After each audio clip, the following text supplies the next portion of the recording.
Okay, class. So, ang topic natin today is about income taxation, no? About income taxation. And ang topic natin is about types of income taxpayers. Types of income taxpayers. So, ang mga income taxpayer dito sa Pilipinas, no? It can be an individual or corporation. So, dalawa lang, no? Individual and corporation. Kapag individual class, no, ang taxpayer, ang individual kasi dito, no, it pertains actually dun sa mga sole proprietor, no? Sole proprietor. So, alam niyo naman, basic accounting, no? Basic accounting days natin, most business na pinag-uusapan natin doon ay sole proprietor, no? Ayan. Sole proprietor, ano pa, individual, no? Individual. Ayan. So, basically, pag individual income taxpayer, it pertains doon sa mga sole proprietor, meaning mga nagnenegosyo, no? Mga nagnenegosyo.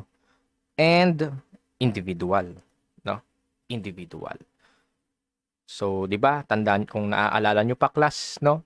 Meron tayong topic sa partnership, yung partnership formation, no? Wherein pwedeng magsama sa partnership ang dalawang individual. And kapag sinabi kasing individual dito class, no, ayan, yan yung mga tao, kumbaga, na wala namang negosyo, no? Ayan, mga walang negosyo. So, maaaring ano sila, empleyado, no, empleyado sa kumpanya. Yan. So, basically, ganon yung individual income taxpayer. It pertains sa mga sole proprietor, no, mga negosyante, and individual. So basically, pag individual, yan yung mga walang negosyo, no? Maaaring empleyado, ayan yung mga sa case ng mga empleyado sa kumpanya. Ayan. Kapag individual class, no, yan ay pertaining sa mga tao, no? Ang taxpayer natin diyan ay tao, human being. Ha? Ayan. So kapag corporation naman, um, basically, it pertains to sa mga partnership, no? Partnerships, tapos corporation, no? Yan. So, class, medyo ginagamit ko, no, yung terms ng basic accounting, kumbaga para lang mas madaling nating maintindihan, no? Itong ibig sabihin ng individual and corporation sa types of income taxpayers, no? Ayan. So, again, ang individual, it pertains basically sole proprietor and individual na walang mga negosyo. Like sa case ng mga employees, no, sa company. Corporation, kapag corporate income taxpayer, it pertains to partnerships, no? Partnerships and corporation. Sa taxation class, no, ang partnership actually, ang tingin sa kanya ng income taxation ay korporasyon. No, ayan. Sa accounting lang yung may pagkakaiba, yung sole proprietor, partnership, corporation, no. Pero sa taxation, ang partnerships at korporasyon ay kumbaga iisa, no, ang tingin sa kanila ng taxation purposes, no. Ang partnership ay considered as corporation, no, for income tax purposes lang. So I hope class, no, medyo malinaw naman yung ating types of income taxpayers, no, individual and corporation. And ang pag-uusapan natin today, no, is all about types of income taxpayers na pertaining sa individuals, no. Individual. So again, kapag individual, no, basically it pertains sa mga tao na maaaring walang negosyo like sa case ng mga empleyado, ayan, employee sa company. And maaari ring pertain sa mga sole proprietor.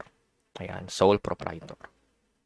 Types of income taxpayers individuals, we have citizen, no, alien and taxable estates and trust, no? Citizen, alien and taxable estates and trust. So dito muna tayo sa individual, ha. Individual, no? Dito muna tayo. Ito muna yung pag-uusapan natin.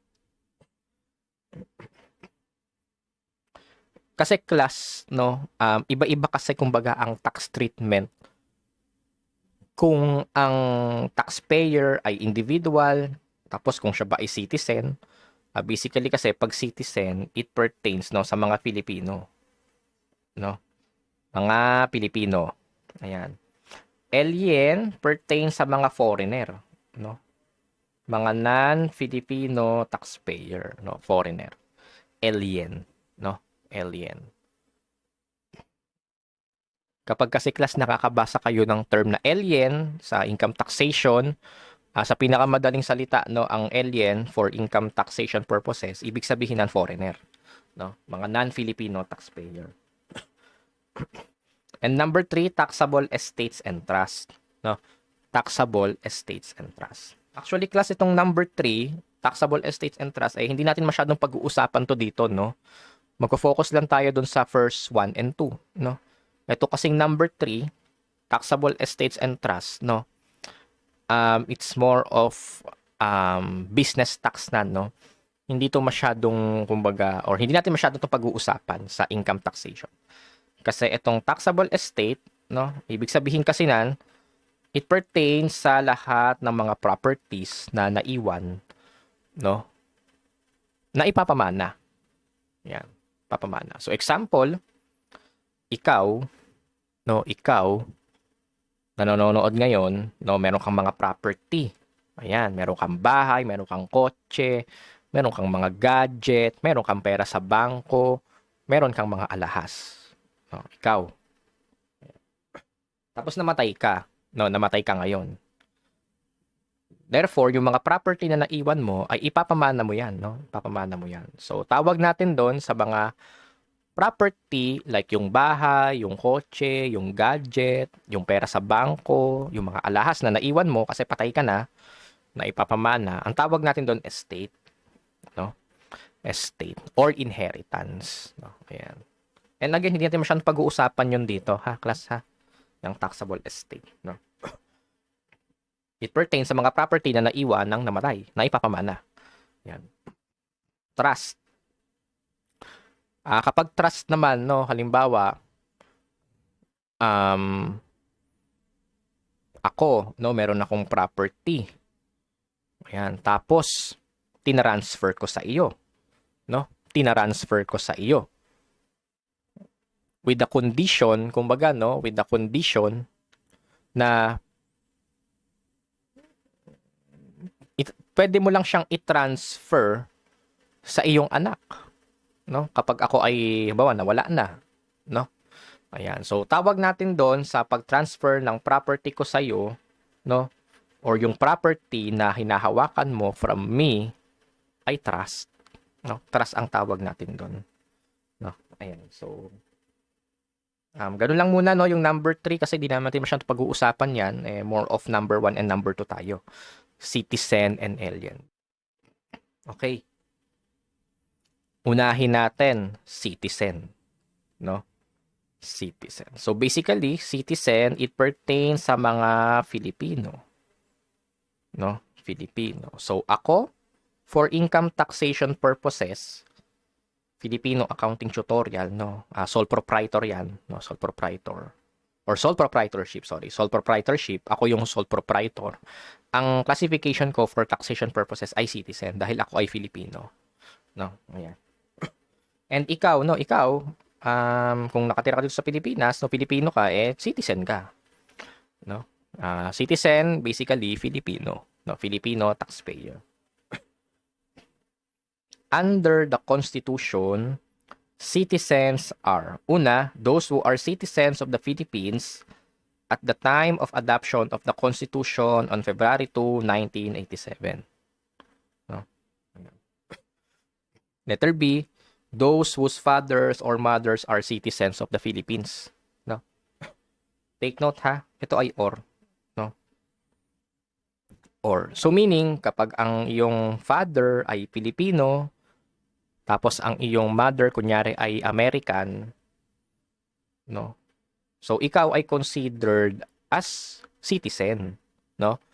Ikaw ay Pilipino. Ayan. Or halimbawa, kung ang mother ay citizen of the Philippines, tapos ang father ay Kunyari, Japanese, no? Japanese. So, may anak sila. So, yung anak nila, citizen, no? Classification. Kasi, under ng ating constitution, kapag ang father,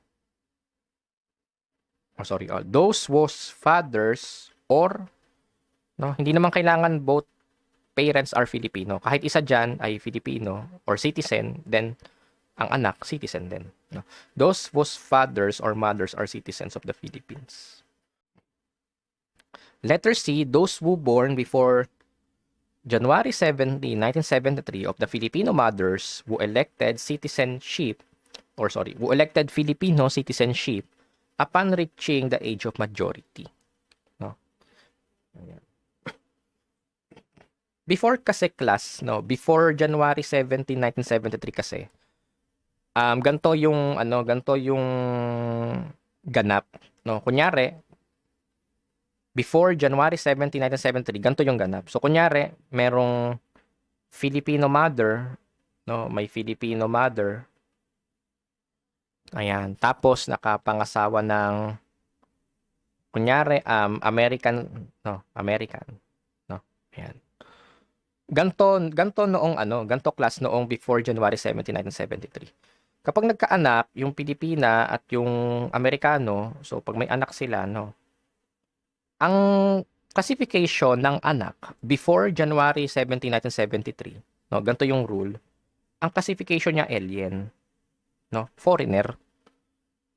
Ganyan noon, no, ganyan noon.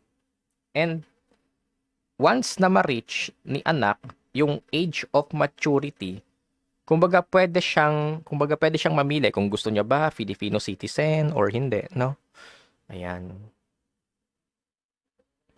So ganon class, ganon noon, no? Ganon yung rule noon. Pero ngayon hindi na yan ganyan ngayon, no?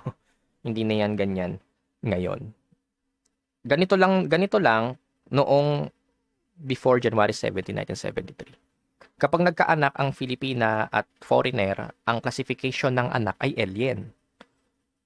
Pero, yung anak na yon or yung baby na yon, kapag na-reach niya na yung age of majority, pwede niya nang, kumbaga, pwede siyang mamili kung siya ba ay gusto niya Filipino citizen na siya or hindi, no? Ayan. So, kapag pinili ng anak, no, na gusto niya maging Filipino, upon reaching of majority, Filipino, no? Citizen ang kanyang classification. Ayan, so, ganyan noon. Pero ngayon, wala na yan, ha? Iba na yung rule natin sa ganyan ngayon, no? Wala na yan ganyan ngayon. Okay. Letter D, those who are naturalized in accordance with the law, no?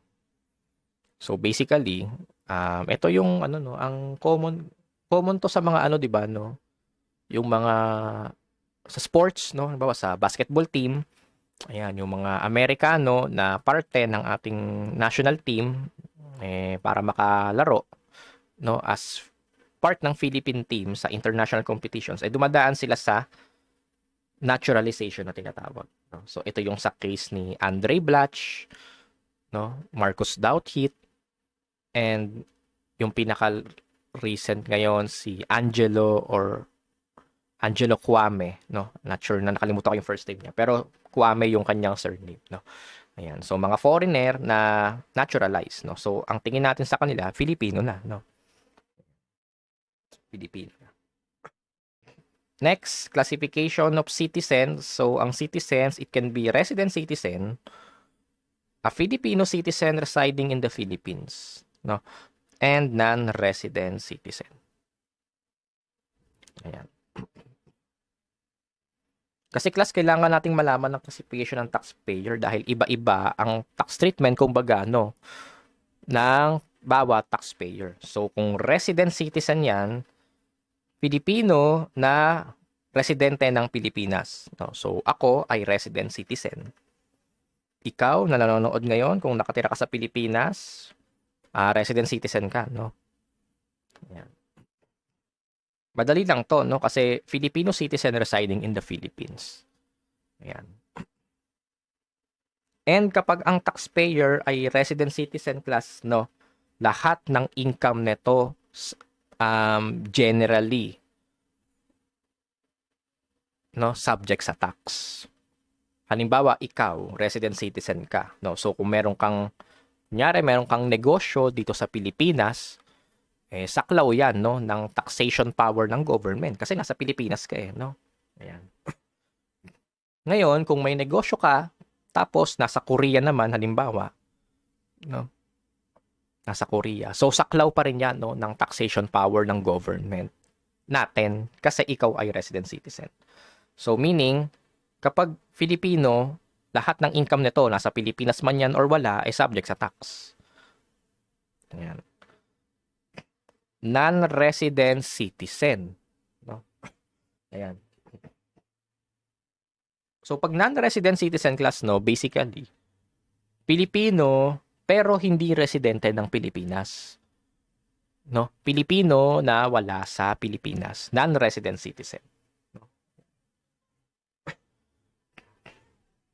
Non-resident citizen includes una, a citizen of the Philippines, so Pilipino who established to the satisfaction of the commissioner the fact of his physical presence abroad, no, with a definite intention to reside therein.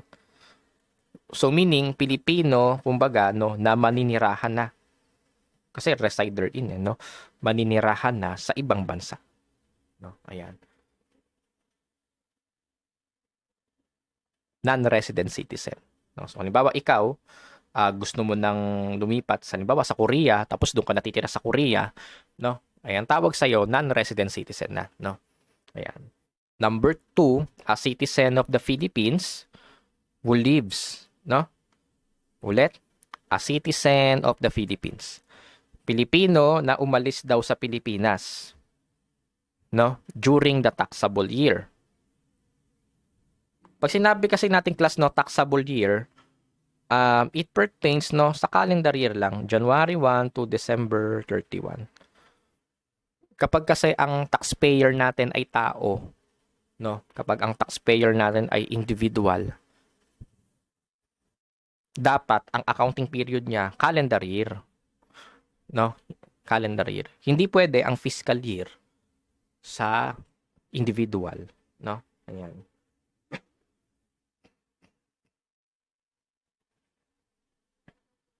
To reside abroad either as an immigrant or for an employment on a permanent basis. No, so parang katulad lang din, no, ng number 1 wherein yung Pilipino umalis ng Pilipinas during the taxable year para manirahan na sa abroad.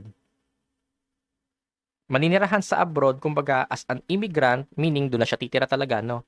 Or for an employment. So doon na siya magtatrabaho sa abroad on a permanent basis. Permanent, no? Permanent na siya dun. Ayan.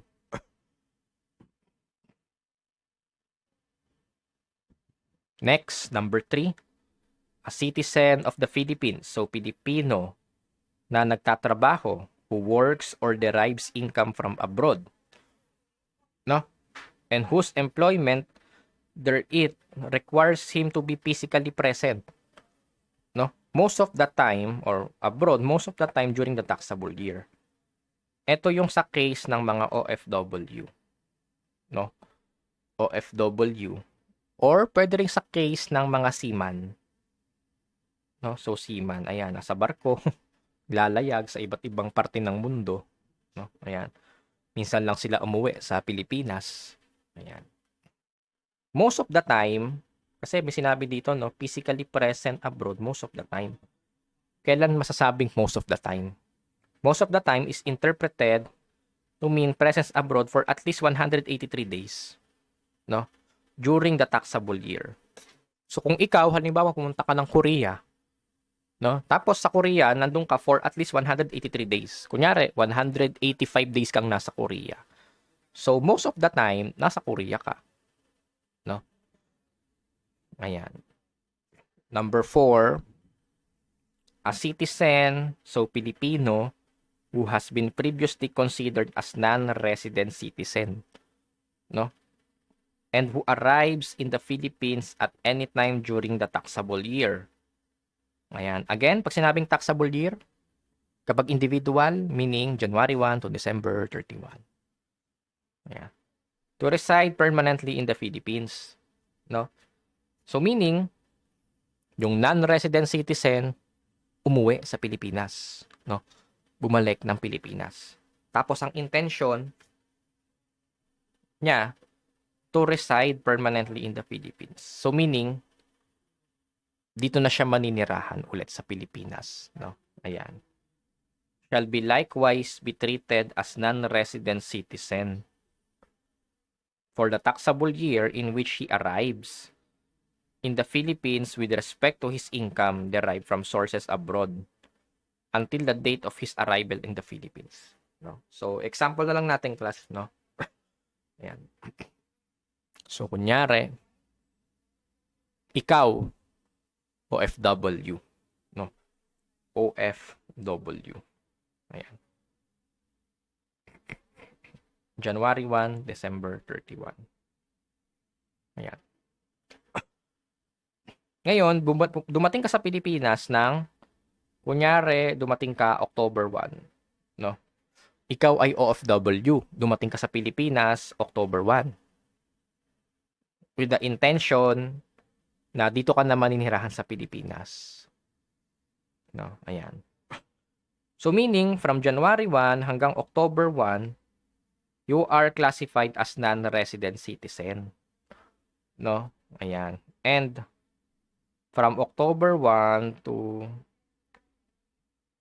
October 2, no, October 2 na actually, October 2 to December 31, you are considered resident citizen. So basically, ganyan yung sinasabi ng number 4.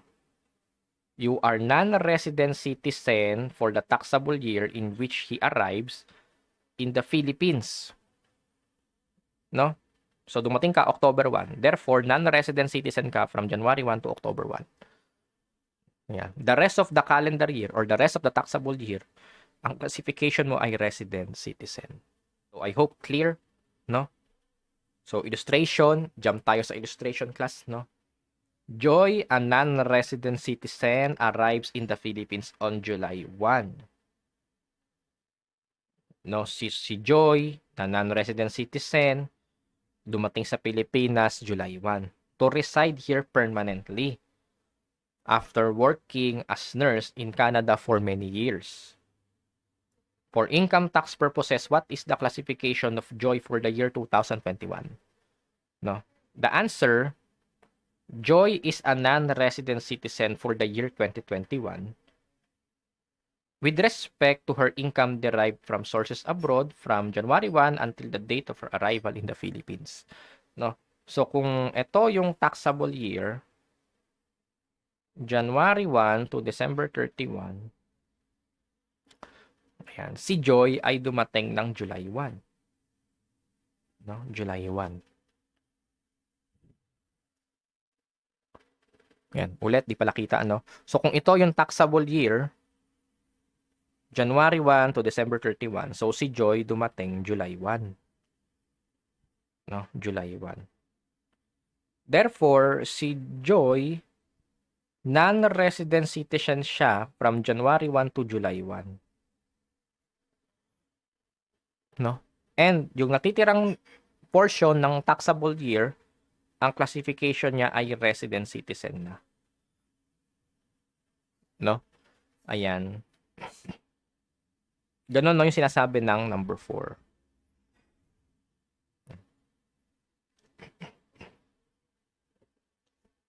Kasi class, kapag non-resident citizen ka, no, ang lahat lang ng income mo na kinita within the Philippines, yun lang yung subject sa tax.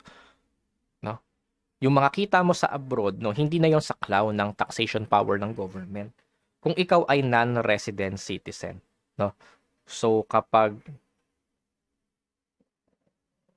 ikaw ay resident citizen, lahat ng income mo within Philippines, generally, subject sa tax. No?